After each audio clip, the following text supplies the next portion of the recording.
Price alone. മഹാദൈവവും നമ്മുടെ രക്ഷകനുമായ യേശുമിശിയുടെ നിസ്തുല്യ നാമത്തിൽ ക്രിസ്തീയ സ്നേഹവന്ദനത്തെ അറിയിക്കുന്നു. റോസ് ഫാമിലി ഫേസ്ബുക്ക് ഗ്രൂപ്പിലൂടെ ദൈവത്തിൻ്റെ മാറ്റമില്ലാത്ത തിരുവെടുത്തുമായി കടന്നു വരുവാൻ സർവശക്തനും സർവകൃപാലുവുമായ ദൈവം ഒരുക്കിയ മഹനീയ അവസരത്തെ ഓർത്തുകൊണ്ട് ദൈവത്തിന് സ്തോത്രം ചെയ്യുന്നു. കൃപയാൽ ദൈവവചനം സംസാരിക്കേണ്ടതിന് വേണ്ടി എനിക്കൊരു അവസരം ഒരുക്കി തന്ന റോസ് ഫാമിലി ഫേസ്ബുക്ക് ഗ്രൂപ്പിൻ്റെ അഡ്മിൻ പ്രിയ റോസൻ ആൻറ്റി ഓർത്ത് ദൈവത്തിന് സ്തോത്രം ചെയ്യുന്നു. ഈ ഗ്രൂപ്പിലായിരിക്കുന്ന എല്ലാ പ്രിയപ്പെട്ടവരെയും നമുക്ക് വേണ്ടി വേഗത്തിൽ പുനരാഗമിക്കുവാൻ പോകുന്ന ക്രിസ്തുവിൻ്റെ പരിശുദ്ധ നാമത്തിലുള്ള സ്നേഹവന്ദനത്തെ അറിയിക്കുന്നു. ഞാൻ നിങ്ങളുമായി പങ്കുവെക്കുവാൻ ആഗ്രഹിക്കുന്ന തിരുവചന ഭാഗം 2 പത്രോസിൻ്റെ ലേഖനം 1-ാം അധ്യായം അതിൻ്റെ 10-ാമത്തെ വാക്യമാണ്. അതുകൊണ്ട് സഹോദരന്മാരെ, നിങ്ങളുടെ വിളിയും തെരഞ്ഞെടുപ്പും ഉറപ്പാക്കുവാൻ അധികം ശ്രമിപ്പിൻ. വളരെ അനുഗ്രഹീതമായ ദൈവവചനത്തിനായി സ്തോത്രം ചെയ്യുന്നു. ദൈവജനത്തെ സംബന്ധിച്ച് ഈ 1-2 പത്രോസിൻ്റെ ലേഖനങ്ങൾ, തിരുവചന ഭാഗങ്ങൾ, അതിൻ്റെ പിന്നിലുള്ള ചരിത്ര സംഭവങ്ങളൊക്കെ വളരെ സുപരിചിതമാണ്. പരിശുദ്ധാത്മാവ് ദൈവസഭയോട്, ദൈവജനത്തോട് വ്യക്തമായി സംഭാഷിക്കപ്പെട്ടിട്ടുള്ള അനുഗ്രഹീതമായിട്ടുള്ള ഒരു ലേഖനമാണ്. അതിൽ നമ്മുടെ ജീവിതത്തെ വളരെ സ്പർശനമായി ഇടപെട്ടിട്ടുള്ള ഒരു തിരുവചന ഭാഗമാണ് ഞാൻ വായിച്ചത്. അതുകൊണ്ട് സഹോദരന്മാരെ, നിങ്ങളുടെ വിളിയും തെരഞ്ഞെടുപ്പും ഉറപ്പാക്കുവാൻ അധികം ശ്രമിപ്പിൻ എന്ന് പത്രോസ് ദൈവാത്മാവിൽ ദൈവജനത്തെ ഓർമ്മിപ്പിക്കുന്ന ഒരു തിരുവചന ഭാഗമാണ്. ഇതിനെ ആസ്പദീകരിച്ചുകൊണ്ട് ചില കാര്യങ്ങൾ വേഗത്തിൽ പറഞ്ഞിരിപ്പാൻ ഞാൻ കർത്താവിൻ്റെ കൃപയിൽ ആഗ്രഹിക്കുന്നു. നമുക്കറിയാം, പത്രോസിൻ്റെ ലേഖനം, 1-2 പത്രോസിൻ്റെ ലേഖനങ്ങൾ അപ്പോസ്തലനാകുന്ന പത്രോസ് ദൈവാത്മ നിയോഗിതനായി എഴുതുവാൻ തയ്യാറായതിൻ്റെ പിന്നിലെ സംഭവം എന്ന് പറയുന്നത് നമുക്കറിയാം. AD 64 ജൂലൈ 19-ാം തീയതി റോമ നഗരത്തിൽ വലിയൊരു അഗ്നിബാധയുണ്ടായി. ആ അഗ്നിബാധ 3 രാവും 3 പകലും കത്തി ഉയർന്ന സംഭവം നമുക്കറിയാം. റോമൻ നഗരം മുഴുവനും തീയാൽ വെന്തമരുമ്പോൾ, സ്തോത്രം, ആരാണ് ഇതിൻ്റെ പിന്നിൽ പ്രവർത്തിച്ചതെന്ന് അന്നത്തെ ജനത്തിന് നന്നായി അറിയാമായിരുന്നു. നമുക്കറിയാം, റോമൻ ഭരണകർത്താവായ അല്ലെങ്കിൽ റോമൻ ചക്രവർത്തിയായിരുന്ന നീറോ ചക്രവർത്തിയുടെ കാലഘട്ടങ്ങളിൽ അദ്ദേഹം ദൈവജനത്തെ അല്ലെങ്കിൽ യഹൂദന്മാരിൽ നിന്നും ക്രിസ്തുമാർഗത്തിലേക്ക് വന്ന അല്ലെങ്കിൽ ക്രിസ്ത്യാനികളായി കർത്തൃനാമത്തിനു വേണ്ടി നിൽക്കുന്നവരെ പ്രതിബന്ധങ്ങളിലൂടെ കടത്തിവിടേണ്ടതിന് വേണ്ടി ഈ റോമൻ ചക്രവർത്തിയായ നീറോയുടെ ഹൃദയത്തിനകത്തുരുത്തിരിഞ്ഞ പൈശാചികമായൊരു ചിന്തയാണ് റോമൻ നഗരത്തെ അഗ്നിബാധ കൊണ്ട് നിറയ്ക്കുക. ആ അഗ്നിബാധ 3 ദിവസം രാവും പകലുമായി കത്തിയുയർന്നു. ജനത്തിൻ്റെ ഇടയിൽ വലിയ ജനരോക്ഷം ഉണ്ടായ ആ സന്ദർഭത്തിൽ നീറോ ചക്രവർത്തിയായ റോമൻ ഭരണകർത്താവ് മേസിനസ് ഗോപുരത്തിൻ്റെ മുകളിൽ നിന്നുകൊണ്ട് ഈ അഗ്നിബാധ വീക്ഷിക്കുകയും താൻ ആഹ്ലാദിക്കുകയും ചെയ്തു. തുടർന്ന് ഇതിന് ഉത്തരവാദി യഹൂദന്മാരാണ് അല്ലെങ്കിൽ യഹൂദ ക്രിസ്ത്യാനികളാണ് എന്ന് പറഞ്ഞുകൊണ്ട് യഹൂദന്മാർക്കെതിരെ നീറോ ചക്രവർത്തി തന്ത്രങ്ങൾ മെനയുന്നു. തുടർന്ന് അത് നിമിത്തം നിരപരാധികളായ യഹൂദന്മാർ വളരെ പീഡനങ്ങളിലൂടെയും വളരെ ദുരിതങ്ങളിലൂടെയും പോകുന്ന ഒരു കാലഘട്ടത്തിൽ അപ്പോസ്തലനാകുന്ന പത്രോസ് യഹൂദമാർഗത്തിൽ നിന്നും ക്രിസ്തുവിന് വേണ്ടി വേർതിരിക്കപ്പെട്ട വലിയൊരു ജനതയെ പരിശുദ്ധാത്മാവ് നൽകുന്ന ആഴമേറിയ ആലോചനകളാൽ അവരെ ബലപ്പെടുത്തേണ്ടതിന് വേണ്ടി ദൈവം തൻ്റെ ദാസനെ ദൈവസഭയ്ക്ക് വേണ്ടി ആ കാലഘട്ടങ്ങളിൽ ഉപയോഗിച്ചു.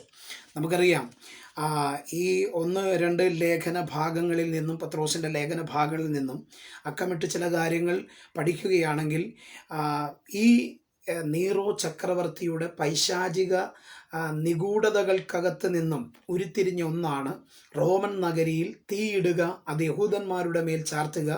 അങ്ങനെ ക്രിസ്തുവിന് വേണ്ടി വേർതിരിക്കപ്പെട്ട ക്രിസ്ത്യാനികളെ ആ ഒരു പീഡനങ്ങളിലൂടെ ആ പേര് പറഞ്ഞുകൊണ്ട് അവരെ ഉപദ്രവിക്കാം, അവരെ ബന്ധിക്കാം, അവരെ ശിക്ഷിക്കാം എന്നുള്ള നിലയിൽ റോമൻ ചക്രവർത്തിയായ നീറോയെ പിശാച കാലഘട്ടങ്ങളിൽ ഉപയോഗിച്ചു.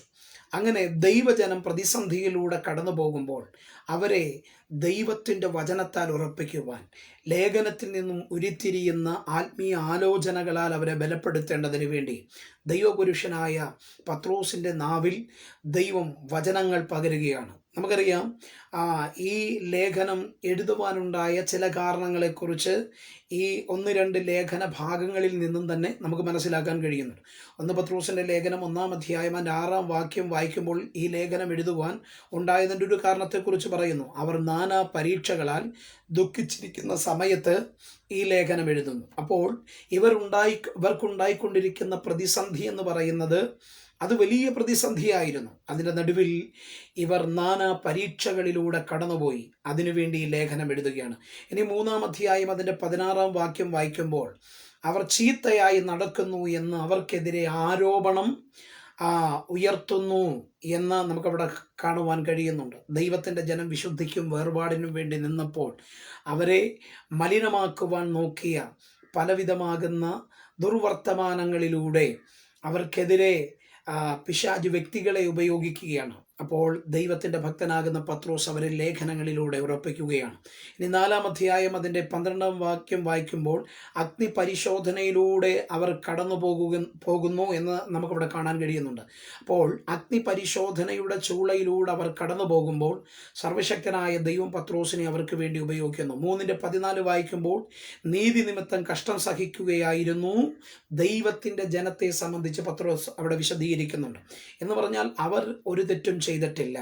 അവർക്കെതിരെ നിഗൂഢ തന്ത്രങ്ങളും ആലോചനകളും നിയമങ്ങളുമായി വന്ന നീറോ ചക്രവർത്തി ദൈവിക ജനത്തിനെതിരെ അല്ലെങ്കിൽ ക്രിസ്ത്യാനികൾക്കെതിരെ പടപൊരുതുമ്പോൾ ആമേൻ അവർ ചെയ്യാത്ത തെറ്റിന് ശിക്ഷ അനുഭവിച്ചു.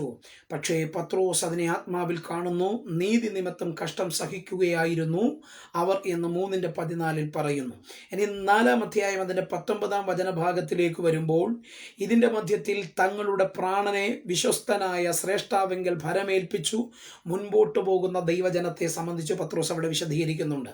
അപ്പോൾ ശ്രദ്ധിക്കുക, ദൈവത്തിൻ്റെ ജനം വളരെ പീഡനങ്ങളിലൂടെ കഷ്ടങ്ങളിലൂടെ കടന്നു പോകുന്ന കാലഘട്ടങ്ങളിൽ അവരവരുടെ പ്രശ്നങ്ങളെയും പ്രതിസന്ധികളെയൊക്കെ വിശ്വസ്തനായ ക്രിസ്തുയേശുവിങ്കിൽ അവർ ഭരമേൽപ്പിച്ച് ക്രിസ്തീയ ജീവിതം ആ പ്രതിസന്ധിയുടെ നടുവിലും മുൻപോട്ട് ചലിപ്പിക്കുന്ന ദൈവജനത്തെ നമുക്കിവിടെ കാണാൻ കഴിയുന്നുണ്ട്.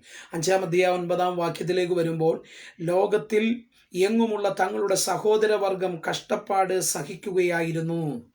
അപ്പോൾ പത്രോസ് അപ്പോസ്തലൻ ഈ ലേഖനം എഴുതുമ്പോൾ തൻ്റെ രക്തത്തിന് രക്തവും മാംസത്തിന് മാംസമാകുന്ന യഹൂദ മതത്തിൽ നിന്നും ക്രിസ്തുവിന് വേണ്ടി വേർതിരിക്കപ്പെട്ടവർ കർത്താവിന് വേണ്ടി ത്യാഗം സഹിക്കുന്നതിനെ സംബന്ധിച്ച് പത്രോസ് ഇവിടെ വിശദീകരിക്കുകയാണ്. നമ്മുടെ വിഷയം അതല്ലല്ലോ. ഈ ലേഖനം എഴുതാനുണ്ടായ കാരണങ്ങളെക്കുറിച്ചാണ്. AD 64-നും 65-നും ഇടയിലുള്ള കാലഘട്ടങ്ങളിൽ ഈ ലേഖനം എഴുതി എന്നുള്ളതാണ്. ഇനി എൻ്റെ മുമ്പിൽ ചില മിനിറ്റുകൾ മാത്രമേ ഉള്ളൂ എങ്കിലും സ്തോത്രം, ഞാൻ വായിക്കപ്പെട്ട തിരുവചനത്തിൽ നിന്നും ചില കാര്യങ്ങൾ വിശദീകരിക്കുവാൻ ആഗ്രഹിക്കുന്നു. ഇവിടെ ദൈവത്തിൻ്റെ സഭയെ ഈ പ്രതിസന്ധിയുടെ നടുവിൽ അപ്പോസ്തലനാകുന്ന പത്രോസ് ഉറപ്പിക്കുകയാണ്. അതുകൊണ്ട് സഹോദരന്മാരെ, നിങ്ങളുടെ വിളിയും തെരഞ്ഞെടുപ്പും ഉറപ്പാക്കുവാൻ അധികം ശ്രമിപ്പേൻ. ഈ ഭാഗങ്ങളിൽ സ്തോത്രം പത്രോസ് വിളിയെക്കുറിച്ചും തെരഞ്ഞെടുപ്പിനെ കുറിച്ചുമൊക്കെ വിശദീകരിക്കപ്പെടുന്നുണ്ട്. ഞാൻ അതിൽ നിന്നും എന്നെ ദൈവാത്മാവ് ഗ്രഹിപ്പിച്ച, എന്നെ സ്പർശിച്ച 1-2 കാര്യങ്ങൾ മാത്രം സൂചിപ്പിക്കുവാൻ ഞാൻ കർത്താവിൻ്റെ കൃപയിൽ ആഗ്രഹിക്കുന്നു. നമുക്ക് 1 പത്രോസിൻ്റെ ലേഖനം 1-ാം അധ്യായം വായിച്ചു വരുമ്പോൾ നമുക്കവിടെ കാണാൻ കഴിയുന്നത്, ഈ ലേഖനം എഴുതുമ്പോൾ ചില പട്ടണങ്ങളെക്കുറിച്ച്, ചില സ്ഥലങ്ങളുടെ പേര് വിവരങ്ങളെക്കുറിച്ച് പത്രോസ് അവിടെ പറയുന്നുണ്ട്. അതിൽ 1 പത്രോസിൻ്റെ ലേഖനം 1-ാം അധ്യായം 1-ാം വാക്യം വായിക്കുമ്പോൾ നമുക്കിങ്ങനെ കാണാൻ കഴിയുന്നു. 1-2 വാക്യങ്ങൾ വായിക്കുമ്പോൾ, യേശു ക്രിസ്തുവിൻ്റെ അപ്പോസ്തലനായ പത്രോസ് പൊന്തോസിലും ഗലാത്യയിലും കപ്പദോക്യയിലും ആസിയയിലും ബിഥുനയിലും ചിതറിപ്പാർക്കുന്ന പരദേശികളും എന്ന് പറഞ്ഞുകൊണ്ട് ലേഖനം തുടങ്ങുകയാണ്. അപ്പോൾ 2 പത്രോസിൻ്റെ ലേഖനം 1-ാം അധ്യായം 10-ാം വാക്യമാണ് നമ്മൾ വായിച്ചതെങ്കിലും അവിടെ സഹോദരന്മാരെ സംബന്ധിച്ചുള്ള നിങ്ങളുടെ വിളിയും തെരഞ്ഞെടുപ്പും ഉറപ്പാക്കുവാൻ അധികം ശ്രമിപ്പിൻ. അപ്പോൾ സ്തോത്രം, വിളിയും തെരഞ്ഞെടുപ്പും ഉറപ്പാക്കുവാൻ അധികം ശ്രമിപ്പിൻ എന്ന് പത്രോസ് ഈ ലേഖനത്തിൽ വിശദീകരിക്കപ്പെടുമ്പോൾ 1 പത്രോസിൻ്റെ ലേഖനം 1 1-ാം അധ്യായം അതിൻ്റെ ഒന്ന് രണ്ട് വാക്യങ്ങൾ വായിക്കുമ്പോൾ അവിടെ ആരെക്കുറിച്ചാണ്? നിങ്ങൾ വിളിയും തെരഞ്ഞെടുപ്പും ഉറപ്പാക്കുവാൻ അധികം ശ്രമിപ്പിൻ എന്ന് പത്രോസ് പറയുന്നത്. അതിൽ ഈ ലേഖനം എഴുതുന്നത് ആർക്കൊക്കെ വേണ്ടിയാണ്? ഒന്ന് പൊന്തോസിലും ഗലാത്തിയിലും കപ്പദോക്യയിലും ആസിയയിലും ബിദുനയിലും ചിതറിപ്പാർക്കുന്ന പരദേശികളായ ദൈവത്തിൻ്റെ ജനത്തിനു വേണ്ടി. അപ്പോൾ ശ്രദ്ധിക്കണം, ചിതറിപ്പാർക്കുന്ന പൊന്തിയോസിലാകട്ടെ, ഗലാത്തിയയിലാകട്ടെ, കപ്പദോക്യയിലാകട്ടെ, ആസിയയിലാകട്ടെ, ബിദുനിയയിലാകട്ടെ, ഇവിടെ ചിതറിപ്പാർക്കുന്ന ദൈവജനത്തെ ഈ ലേഖനം കൊണ്ട് താൻ ഉറപ്പിക്കുകയാണ്. നിങ്ങളുടെ വിളിയും തെരഞ്ഞെടുപ്പും ഉറപ്പാക്കുവാൻ അധികം ശ്രമിപ്പിൻ. അപ്പോൾ ശ്രദ്ധിക്കണം, പൊന്തോസിലുള്ളവർ, പൊന്തോസിൽ കർത്താവിന് വേണ്ടി നിൽക്കുന്നവർ, നിങ്ങളുടെ വിളിയും തെരഞ്ഞെടുപ്പും ഉറപ്പാക്കണം. അതുപോലെ ഗലാത്യയിലുള്ള ദൈവജനത്തോട് പറയുന്നു, നിങ്ങളുടെ വിളിയും തെരഞ്ഞെടുപ്പും നിങ്ങൾ ഉറപ്പാക്കണം. അതുപോലെ കപ്പദോക്യയിലും ആസിയിലും ബിദുനയിലും ചിതറിപ്പാർക്കുന്ന ദൈവജനത്തോട് പറയാം, നിങ്ങളുടെ വിളിയും നിങ്ങളുടെ തെരഞ്ഞെടുപ്പും മനസ്സിലാക്കണം. നമുക്കറിയാം, നമുക്ക് ഈ ലോകത്തിൽ ജീവിക്കുവാൻ ദൈവം അനുവദിക്കപ്പെട്ടിട്ടുള്ള ചെറിയൊരു കാലഘട്ടം എന്ന് പറഞ്ഞാൽ 70 സംവത്സരം അടങ്ങുന്ന 70-80 സംവത്സരം അടങ്ങുന്ന ഈ ഹ്രസ്വായുസ കാലഘട്ടങ്ങളിൽ നാം നമ്മെക്കുറിച്ചുള്ള സൃഷ്ടാവിൻ്റെ വിളിയും നമ്മെക്കുറിച്ചുള്ള സൃഷ്ടാവിൻ്റെ തെരഞ്ഞെടുപ്പും എന്താണെന്ന് ആഴമായി ഗ്രഹിക്കാതെ മുൻപോട്ട് നാം സഞ്ചരിക്കരുത്.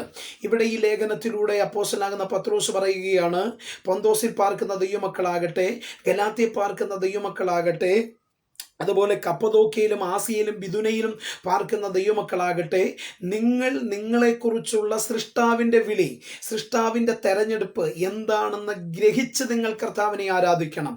എന്താണെന്ന് മനസ്സിലാക്കി നിങ്ങൾ കർത്താവിന് വേണ്ടി യാത്ര ചെയ്യണം. എന്താണ് കർത്താവിന് നിങ്ങളുടെ മേലുള്ള വിളിയും തെരഞ്ഞെടുപ്പും എന്നുള്ളത് മനസ്സിലാക്കി നിങ്ങൾ കർത്താവിനെ സേവിക്കുന്നവരായി മാറണം. ഇന്ന് ഈ സായാഹ്ന സന്ധ്യയെങ്കിൽ എന്നെ ശ്രവിക്കുന്ന പ്രിയപ്പെട്ടവരോട് ഞാൻ പറയട്ടെ, നിങ്ങളുടെ ജീവിതകാലം കാലഘട്ടങ്ങളിൽ നിങ്ങളെക്കുറിച്ചുള്ള ദൈവത്തിൻ്റെ വിളിയും തെരഞ്ഞെടുപ്പും നമ്മൾ ഗ്രഹിക്കണം, നമ്മൾ മനസ്സിലാക്കണം. അതനുസരിച്ച് വേണം നമ്മൾ ദൈവനാമ മഹത്വത്തിന് വേണ്ടി പ്രയോജനപ്പെടേണ്ടത്, ദൈവരാജ്യത്തിന് വേണ്ടി പ്രയോജനപ്പെടേണ്ടത്, ക്രിസ്തുവിൻ്റെ ശരീരമായ സഭയ്ക്ക് വേണ്ടി നമ്മൾ പ്രയോജനപ്പെടേണ്ടത്, ആത്മാക്കൾക്ക് വേണ്ടി നാം പ്രയോജനപ്പെടേണ്ടത്. വിളിയും തെരഞ്ഞെടുപ്പും ഗ്രഹിക്കാതെ മനസ്സിലാക്കാതെ സഞ്ചരിച്ചാൽ നമ്മെക്കുറിച്ചുള്ള ദൈവ പദ്ധതിയിലേക്ക് നമുക്ക് എത്തുവാൻ കഴിയത്തില്ല. നമുക്കറിയാം പ്രിയപ്പെട്ടവരെ, പ്രവാചകന്മാരുടെ പ്രഭുവാകുന്ന യെശയ്യാ ഒരിക്കൽ ഇങ്ങനെ വിളിച്ചു പറഞ്ഞു, നിങ്ങളുടെ വിചാരങ്ങളല്ല എൻ്റെ വിചാരങ്ങൾ, നിങ്ങളുടെ വഴികളുമല്ല എൻ്റെ വഴികൾ. പലപ്പോഴും നമ്മെ സംബന്ധിച്ച് നാം നമ്മെക്കുറിച്ച് വിചാരപ്പെടുന്നവരാ, നമ്മെക്കുറിച്ച് ചിന്തിക്കുകയും നമ്മെക്കുറിച്ച് നാം തന്നെ പല കണക്കുകൂട്ടലുകളും നടത്തുന്നവരാ. പക്ഷേ നമ്മെക്കുറിച്ച് വിചാരപ്പെടുന്ന, നമ്മെക്കുറിച്ച് വഴികളൊരുക്കുന്ന ദൈവത്തെക്കുറിച്ച് ഈ സന്ദേശത്തിലൂടെ നമ്മുടെ കണ്ണുകളൊന്ന് ഉയർത്തപ്പെടേണ്ടത് ആവശ്യമായിരിക്കുന്നു. പ്രിയപ്പെട്ടവരെ, നമ്മെക്കുറിച്ചുള്ള ദൈവത്തിൻ്റെ വിചാരങ്ങളും ദൈവത്തിൻ്റെ വഴികളും അതത്രേ പ്രിയപ്പെട്ടവരെ, അതിലൂടെ മാത്രമേ നമുക്ക് ദൈവം നമ്മിൽ വച്ചിരിക്കുന്ന വിളി എന്താണ്, തെരഞ്ഞെടുപ്പ് എന്താണ് എന്ന് നമുക്ക് ഗ്രഹിക്കുവാൻ കഴിയത്തുള്ളൂ. അപ്പോൾ നമ്മൾ പെട്ടെന്ന് ശ്രദ്ധിക്കും, സ്തോത്രം, ഈ വചനം എനിക്ക് ബാധകമല്ല. കാരണം ഇത് പൊന്തോസിലുള്ള ദൈവമക്കളോടല്ലേ, അല്ലെങ്കിൽ ഗലാത്യയിലുള്ള ദൈവമക്കളോടല്ലേ, കപ്പദോക്യയിലുള്ള ദൈവമക്കളോടല്ലേ, സ്തോത്രം, ആസിയിലും ബിദുനയിലുമുള്ള ദൈവമക്കളോടല്ലേ, എന്നോടല്ലല്ലോ എന്ന് മാനുഷിക നിലയിൽ ഒരു ചിന്തയുണ്ടാകാൻ നമുക്ക് സാധ്യതയുണ്ട്. എന്നാൽ 1 പത്രോസിൻ്റെ ലേഖനം 1-ാം അധ്യായം അതിൻ്റെ 2-ാം വാക്യം വായിച്ചു തുടങ്ങുന്നത് ഇങ്ങനെയാണ്, പ്രിയപ്പെട്ടവരെ. പിതാവായ ദൈവത്തിൻ്റെ മുന്നറിവിന് ഒത്തവണ്ണം ആത്മാവിൻ്റെ വിശുദ്ധീകരണം പ്രാപിച്ച് അനുസരണം കാണിപ്പാനും, അടുത്ത ഭാഗം ശ്രദ്ധിക്കണം, യേശു ക്രിസ്തുവിൻ്റെ രക്തത്താൽ തളിക്കപ്പെടുവാനുമായി വൃതന്മാരായവർക്ക് എഴുതുന്നത്. അപ്പോൾ പത്രോസ് ഇവിടെ ചില പേര് വിവരങ്ങൾ പറയുന്നുണ്ട്. അത് പൊന്തോസാണ്, അത് ഗലാത്തിയാണ്, കപ്പദോക്യയാണ്, അത് ആസിയാണ്, ബിദുനിയാണ്. അവിടെയുള്ള ദൈവമക്കളെ മാത്രം ഉദ്ദേശിച്ചുകൊണ്ടല്ല താൻ നിങ്ങളുടെ വിളിയും തെരഞ്ഞെടുപ്പും ഉറപ്പാക്കാൻ അധികം ശ്രമിപ്പിൻ എന്ന് പത്രോസ് പറയുന്നത്. 2-ാം വാക്യം വായിക്കുമ്പോൾ യേശു ക്രിസ്തുവിൻ്റെ രക്തത്താൽ തളിക്കപ്പെടുവാനുമായി വ്രതന്മാർക്ക് എഴുതുന്നത്. അപ്പോൾ യേശു ക്രിസ്തുവിൻ്റെ രക്തത്താൽ ശുദ്ധീകരിക്കപ്പെട്ടവർക്കും വേണ്ടി താൻ ഇവിടെ എഴുതുകയാണ്. അപ്പോൾ ശ്രദ്ധിക്കണം, കേവലം വിളിയും തെരഞ്ഞെടുപ്പും ഉറപ്പാക്കുവാൻ അധികം ശ്രമിക്കേണ്ടത് പൊന്തോസിലെ ദൈവമക്കൾ മാത്രമല്ല, ഗലാത്യയിലെ ദൈവമക്കൾ മാത്രമല്ല, ബിദുനയിലെയും അല്ലെങ്കിൽ ആസിയിലെയും ദൈവമക്കൾ മാത്രമല്ല, കപ്പദോക്യയിലെ ദൈവമക്കൾ മാത്രമല്ല, ഇതിനകത്ത് നമ്മയും കൂടെ ഉൾപ്പെടുത്തിയ ഭാഗമാണ് 2-ാമത്തെ തിരുവചന ഭാഗം എന്ന് പറയുന്നത്. അവിടെ പറയുന്നത് എന്താണ്? ആമേൻ, സ്തോത്രം. കർത്താവായ യേശു ക്രിസ്തുവിന്റെ രക്തത്താൽ വിശുദ്ധീകരിക്കപ്പെട്ട വൃദ്ധന്മാർക്കും എന്നാണ് പത്രോസ് ഇവിടെ വിശദീകരിക്കുന്നത്. അപ്പോൾ മുമ്പ് പറയുന്ന പേരുകൾക്കകത്തൊന്നും നമ്മളില്ല എങ്കിലും 1 പത്രോസ് 1-ാം അധ്യായം 2-ാം വചനത്തിനകത്ത് നാം ഉണ്ട്. കാരണം ക്രിസ്തുവിന്റെ രക്തത്താൽ ശുദ്ധീകരിക്കപ്പെട്ടവരാണ്, ക്രിസ്തുവിന്റെ രക്തത്താലൂടെ കഴുകൽ പ്രാപിച്ചവരാണ്, ക്രിസ്തു യേശുവിന്റെ രക്തത്താൽ നമ്മൾ വൃദ്ധന്മാരായി മാറിയവരാണ്. അങ്ങനെയെങ്കിൽ എന്നെ ശ്രദ്ധിക്കുന്ന പ്രിയപ്പെട്ടവരോട് ഞാൻ പറയട്ടെ, വിളിയും തെരഞ്ഞെടുപ്പും ഒക്കെ ഉറപ്പാക്കുവാൻ അധികം ശ്രമിക്കേണ്ടത് പൊന്തോസിലെ ദൈവമക്കളാണല്ലോ, ഗലാത്യയിലെ ദൈവമക്കളാണല്ലോ, കപ്പദോക്കിയയിലെ ദൈവമക്കളാണല്ലോ, ആസിയയിലെ ദൈവമക്കളാണല്ലോ, ബിദുനയിലെ ദൈവമക്കളാണല്ലോ എന്ന് പറഞ്ഞ് നാം ഉഴപ്പാതെ 2-ാം വചനഭാഗത്തിൽ നമ്മൾ ആ തിരുവെഴുത്തിനകത്തുണ്ട്. കാരണം കുഞ്ഞാടിന്റെ രക്തത്താൽ നമ്മൾ കഴുകൽ പ്രാപിച്ചവരാണ്. കാൽവറിയിൽ നമുക്ക് വേണ്ടി പരിശുദ്ധ രക്തം അവസാന തുള്ളി രക്തം വരെ ഒഴുക്കി തന്നത് ആദാമ്യ കുലത്തിന്റെ പാപപരിഹാരത്തിനു വേണ്ടിയാണ്. എന്ന് പറഞ്ഞാൽ ഈ ലോകത്തായിരിക്കുന്ന സകല മനുഷ്യർക്കും വേണ്ടിയാണ് യേശു കാൽവറിയിൽ രക്തമൊഴുക്കിയത്. അപ്പോൾ ആ രക്തം എൻ്റെ പാപപരിഹാരത്തിനു വേണ്ടിയാണ് ഒഴുക്കിയതെന്നും അവൻ വീണ്ടെടുപ്പ് വിലയായി കാൽവറിയിൽ നൽകിയ രക്തം എനിക്ക് വേണ്ടിയാണെന്നും അവൻ കാൽവറിയിൽ മരണം ആസ്വദിച്ചത് എൻ്റെയും കൂടെ പാപപരിഹാരത്തിനു വേണ്ടിയാണെന്നും തിരിച്ചറിയുന്ന ദൈവമക്കളോട് ഈ തിരുവെഴുത്തിലൂടെ ഞാൻ പറയട്ടെ, വിളിയും തെരഞ്ഞെടുപ്പും ഉറപ്പാക്കാൻ അധികം ശ്രമിക്കേണ്ടത് നമ്മളും ആണ് എന്ന് പത്രോസ് സംവത്സരങ്ങൾക്ക് മുമ്പ് പരിശുദ്ധാത്മാവിൽ വിശദീകരിക്കപ്പെട്ടിരിക്കുകയാണ്. അങ്ങനെയെങ്കിൽ എന്നെ കേൾക്കുന്ന പ്രിയപ്പെട്ടവരോട് ഞാൻ പറയട്ടെ, ഈ ഗ്രേസ് സ്തോത്രം, ഈ റോസ് ഫാമിലി ഫേസ്ബുക്ക് ഗ്രൂപ്പിലൂടെ എന്നെ ശ്രവിക്കുന്ന ദൈവമക്കളോട് ഞാൻ പറയട്ടെ, നിങ്ങളുടെ വിളിയും തെരഞ്ഞെടുപ്പും നിങ്ങൾ ഉറപ്പാക്കുവാൻ അധികം ശ്രമിപ്പിൻ എന്ന് ഞാൻ ഈ പ്രബോധന വചനഭാഗങ്ങളിലൂടെ നിങ്ങളെ ഓർമ്മിപ്പിക്കുകയാണ്. നമുക്കറിയാം പ്രിയപ്പെട്ടവരെ, ഈ വിശുദ്ധ തിരുവെഴുത്തിൽ ഉൽപ്പത്തി മുതൽ വെളിപ്പാട് പുസ്തകം വരെ ഇടം നേടിയിട്ടുള്ള അനവധി ദൈവപുരുഷന്മാർ, ദൈവഭക്തന്മാർ, ആമേൻ, അനേക ദൈവമക്കൾ അവർ അവരുടെ വിളിയും തെരഞ്ഞെടുപ്പും ഉറപ്പാക്കിയ ഭാഗങ്ങളെ സംബന്ധിച്ച് വിശദീകരിക്കപ്പെടുന്നുണ്ട്. നമുക്കറിയാം, ഒരു കാലഘട്ടങ്ങളിൽ കൽദയരുടെ പട്ടണമാകുന്ന ഊരിൽ അന്ധകാരത്തിന്റെ അന്ധതമസിനകത്ത് ആണ്ടുപോയ ഒരു വ്യക്തിത്വമായിരുന്നു അബ്രഹാം. തൻ്റെ ഭവനത്തിനകത്ത് കഴിയുന്ന കാലഘട്ടങ്ങളിൽ തൻ്റെ പിതാവ് തേരഹ് ഭവനത്തിനകത്തും പുറത്തും വിഗ്രഹങ്ങളെ ഉണ്ടാക്കി നിറച്ചിരുന്നു. ആ അജ്ഞതയുടെ കാലഘട്ടങ്ങൾക്കകത്തു നിന്നും തേജോമനായ ദൈവം തനിക്ക് വേണ്ടി പ്രത്യക്ഷപ്പെട്ടില്ലേ? തന്നെ സംബന്ധിച്ചുള്ള വിളി എന്താണെന്നും തന്നെ സംബന്ധിച്ചുള്ള ദൈവത്തിന്റെ തിരഞ്ഞെടുപ്പ് പദ്ധതി എന്താണെന്നും തേജോമനായ ദൈവം തനിക്ക് വേണ്ടി വെളിപ്പെട്ട് സംസാരിച്ചില്ലേ?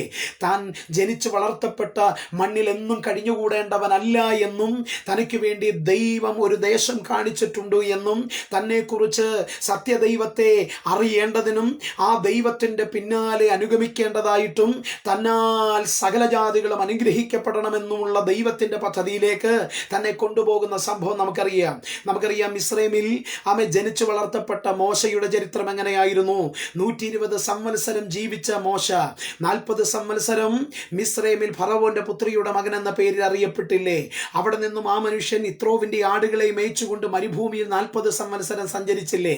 80 സംവത്സരവും ഈ ലോകത്തിൽ ജീവിച്ചിട്ടും തന്നെക്കുറിച്ചുള്ള വിളി എന്താണെന്ന് തനിക്ക് ഗ്രഹിക്കാൻ കഴിഞ്ഞില്ല. തന്നെക്കുറിച്ചുള്ള ദൈവത്തിന്റെ തെരഞ്ഞെടുപ്പ് എന്തെന്ന് മനസ്സിലാക്കാൻ കഴിഞ്ഞില്ല. ആമേൻ, സ്തോത്രം. ആ മനുഷ്യൻ 80 സംവത്സരം മിസ്രൈമിലും മരുഭൂമിയിലുമായിട്ട് 80 സംവത്സരം നഷ്ടമാക്കി കളഞ്ഞ സംഭവങ്ങൾ ഇന്നും നമ്മൾ തിരുവചന ഭാഗങ്ങളിലൂടെ ചിന്തിക്കുകയും വായിക്കുകയും ചെയ്യുന്നവരാണ്. എന്നെ കേൾക്കുന്നവരോട് ഞാൻ പറയട്ടെ, മോശയെ മിസ്രൈമിൽ ജനിപ്പിച്ചത് ഫറവോന്റെ പുത്രിയുടെ മകൻ എന്ന പേരിൽ അറിയപ്പെടേണ്ടതിനല്ലായിരുന്നു. ഇത്രോവിന്റെ ആടുകളെ മേയ്ക്കേണ്ട ഒരാട്ടിടയനായി ഉഴന്നു നടക്കേണ്ടവനുമായിട്ടല്ല സ്വർഗം തന്നെ ഈ ഭൂമിയിലേക്ക് ജനിപ്പിച്ചത്, വളർത്തിയതെന്ന് നാം തിരുവചന ഭാഗങ്ങളിലൂടെ ചിന്തിക്കുന്നു. എന്നെ കേൾക്കുന്നവരോട് ഞാൻ പറയട്ടെ, തൻ്റെ രക്തത്തിന് രക്തവും മാംസത്തിനു മാംസവുമാകുന്ന തൻ്റെ കൂടപ്പിറപ്പുകൾ മിസ്രൈമിൽ അടിമ വീട്ടിൽ ദണ്ഡനവും പീഡനങ്ങളും അകാല മരണങ്ങളും അനുഭവിക്കുന്ന ദീർഘസംവത്സരങ്ങളുടെ നടുവിൽ പ്രിയപ്പെട്ടവരെ, ഒരു രക്ഷകനായി, ഒരു വീണ്ടെടുപ്പുകാരനായി മോശയെ ദൈവത്തിന്റെ പർവ്വതമാകുന്ന ഹോരേബിൽ നിന്നും മിസ്രൈമിന്റെ മണ്ണിലേക്ക് ഒരു വീണ്ടെടുപ്പിന്റെ ശുശ്രൂഷയ്ക്കായി ദൈവം പറഞ്ഞയക്കുന്നതായി കാണാൻ കഴിയുന്നുണ്ട്.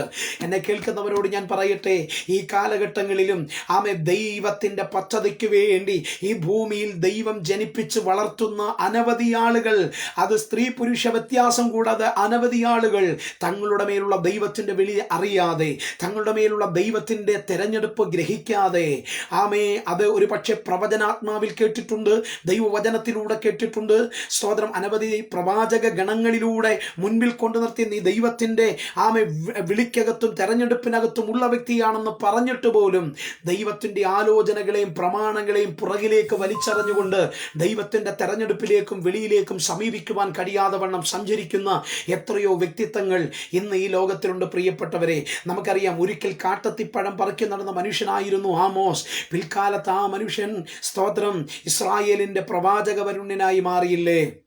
നമുക്കറിയാം ഭാഗങ്ങൾക്ക്, സ്തോത്രം, ഞാനത് വിശദീകരിക്കുന്നില്ല. ന്യായപ്രമാണ മതത്തിനു വേണ്ടി വളരെ എരിവോടെ സഞ്ചരിച്ച ശൗലെന്ന വ്യക്തിത്വത്തെ ദമസ്കോസിന്റെ പടിവാതിക്കൽ വെച്ച് കർത്താവൊന്ന് തൊട്ടു, കർത്താവൊന്ന് സന്ദർശിച്ചു. ആ മനുഷ്യനെ കുറിച്ചുള്ള ദൈവത്തിന്റെ വിളിയും തെരഞ്ഞെടുപ്പും സ്തോത്രം, പ്രവൃത്തികളുടെ പുസ്തകം 9-ാം അധ്യായത്തിൽ അനന്യാസ് വിശദീകരിക്കപ്പെടുന്നുണ്ട്. ആ മനുഷ്യനോട് അനന്യാസ് ദൂത് പറയുന്നത് എങ്ങനെയാണ്? നീ ജാതികൾക്കും രാജാക്കന്മാർക്കും ഇസ്രായേൽ മക്കൾക്കും മുമ്പിൽ ദൈവം ഉപയോഗിക്കുവാൻ കണ്ടിരിക്കുന്ന ഒരു പാത്രം എന്ന് പറഞ്ഞുകൊണ്ട് പൗലോസിനോട് അനന്യാസ് പ്രവചിക്കുന്ന ദൂതുകൾ നമുക്കറിയാം. ഒരു കാലഘട്ടത്തിൽ സന്നിധി സംഘത്തിലെ പട്ടാളക്കാരോട് ചേർന്ന് ഒരു കുതിരപ്പുറത്ത് പലയിടങ്ങളിൽ സഞ്ചരിച്ച് തൻ്റെ കയ്യിലുള്ള ജഡീകായുധങ്ങൾ കൊണ്ട് അനേക ക്രിസ്ത്യാനികളെ ബന്ധിക്കുവാനും ഒതുക്കുവാനും തകർക്കുവാനും പുറപ്പെട്ട മനുഷ്യനെ ദമസ്കോസിന്റെ പടിവാതിക്കൽ വെച്ച് സർവശക്തനായ ദൈവം തൊട്ടിട്ട മനുഷ്യനോട് പറയുക, സ്തോത്രം, നീ രാജാക്കന്മാരുടെ മുമ്പിലും ഇസ്രായേൽ ജനത്തിന്റെ മുമ്പിലും, സ്തോത്രം, ജാതികളുടെ മുമ്പിലും പ്രയോജനപ്പെടുവാൻ സ്വർഗം നിന്നെ കണ്ടിരിക്കുന്നു എന്നുള്ളത്. എന്നെ കേൾക്കുന്നവരോട് ഞാൻ പറയട്ടെ, ഇവിടെ ദൈവത്തിൻ്റെ ജനം വലിയ പീഡനങ്ങളിലൂടെ കടന്നു പോകുകയാണ്, വലിയ പ്രതിസന്ധികളിലൂടെ അവർ കടന്നു പോകുകയാണ്. തീച്ചൂളയുടെ പരിശോധനയിലൂടെ തൻ്റെ ജനം കടന്നു പോകുമ്പോൾ പത്രോസ് അവരെ പ്രബോധിപ്പിക്കുകയാണ്. അതുകൊണ്ട് സഹോദരന്മാരെ, നിങ്ങളുടെ വിളിയും തെരഞ്ഞെടുപ്പും ഉറപ്പാക്കുവാൻ അധികം ശ്രമിപ്പീൻ. ഞാൻ എൻ്റെ സന്ദേശത്തിൻ്റെ പര്യവസാനത്തിലേക്ക് വരട്ടെ. ഈ പറയുന്ന പത്രോസ് ഒരു കാലഘട്ടത്തിൽ എന്തായിരുന്നു എന്നുള്ളത് നമുക്കറിയാം. മീനുളുമ്പുന്ന ദുർഗന്ധമുള്ള മുക്കൂപ ചെറുപ്പക്കാരനായി ഗലീല കടലിലും തിബരിയാസ് കടലിലും ഗെന്നേസര തടാകത്തിലുമൊക്കെ ജീവിതം കാഴ്ചകൂട്ടിയ ഒരു മനുഷ്യനായിരുന്നു. ആ മനുഷ്യന് തൻ്റെ മേലുള്ള ദൈവ പദ്ധതി എന്താണെന്ന് തിരിച്ചറിയാൻ കഴിഞ്ഞില്ല. തൻ്റെ മേലുള്ള ദൈവത്തിൻ്റെ തെരഞ്ഞെടുപ്പ് എന്താണെന്ന് തിരിച്ചറിയാൻ കഴിയാതെ സഞ്ചരിച്ചൊരു വ്യക്തിയായിരുന്നു.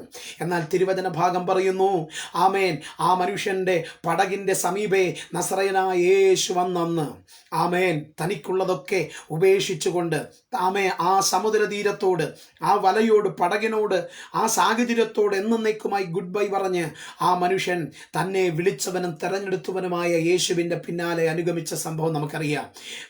വിളിയും തെരഞ്ഞെടുപ്പും മനസ്സിലാക്കാതെ ജീവിക്കുന്നവരുടെ ജീവിതത്തിൽ വലിയ ശൂന്യതകളാകും ഉണ്ടാകുന്നത്. പത്രോസിന്റെ ജീവിതത്തിലും അങ്ങനെ തന്നെ സംഭവിച്ചു. പ്രിയപ്പെട്ടവരെ, യേശു തൻ്റെ മേൽ വെക്കാൻ പോകുന്ന വിളിയും തെരഞ്ഞെടുപ്പും ഗ്രഹിക്കാതെ സഞ്ചരിച്ച ആ കാലഘട്ടങ്ങളിൽ ഒടുവിൽ ഒരു രാത്രി മുഴുവനും ആ മനുഷ്യൻ അധ്വാനിച്ചു.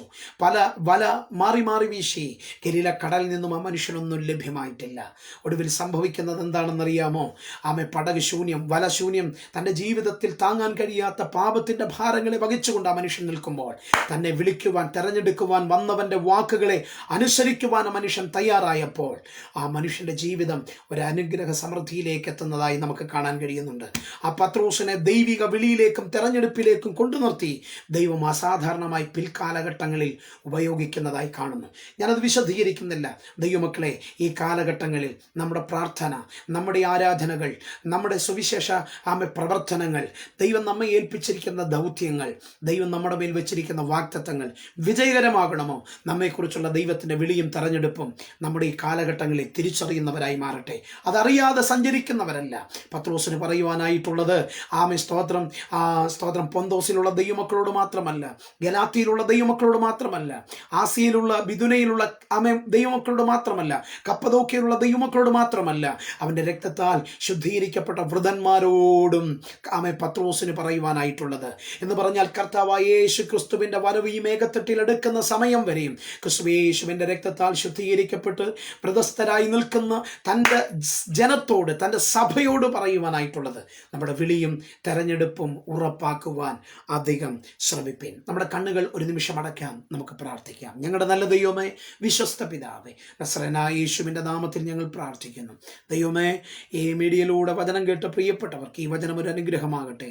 കർത്താവെ, തുടർന്ന് ഈ സന്ദേശം കേൾക്കുവാൻ ആരെങ്കിലും കർത്താവെ ആഗ്രഹിക്കപ്പെടുന്നു എങ്കിൽ കർത്താവ് അവരിലേക്കും ദൈവത്തിൻ്റെ വിളിയും തെരഞ്ഞെടുപ്പും എന്താണെന്നുള്ളത് ഗ്രഹിക്കുവാൻ ഈ സന്ദേശം അതിന് ഉതകപ്പെടേണ്ടതിനായി പ്രാർത്ഥിക്കുന്നു. പരിശുദ്ധാത്മാവിൻ്റെ വലിയ സാന്നിധ്യം ദൈവമേ കേൾവിക്കാരിലേക്ക് പകരണമേ. ഇതുവരെയും കേട്ട് കമൻറ്റിലൂടെ കർത്താവിനെ മഹത്വം ചെയ്ത പ്രിയപ്പെട്ടവർക്ക് വേണ്ടി പ്രാർത്ഥിക്കുന്നു. യേശുവിൻ നാമത്തിൽ പ്രാർത്ഥിക്കുന്നു. കേൾക്കണം സ്വർഗ്ഗസ്ഥ പിതാവേ, ആമേൻ. സ്തോത്രം. ഇതുവരെയും വചനം കേട്ട എല്ലാ പ്രിയപ്പെട്ടവരോടും നന്ദി പ്രകാശിപ്പിക്കുന്നു. God bless U.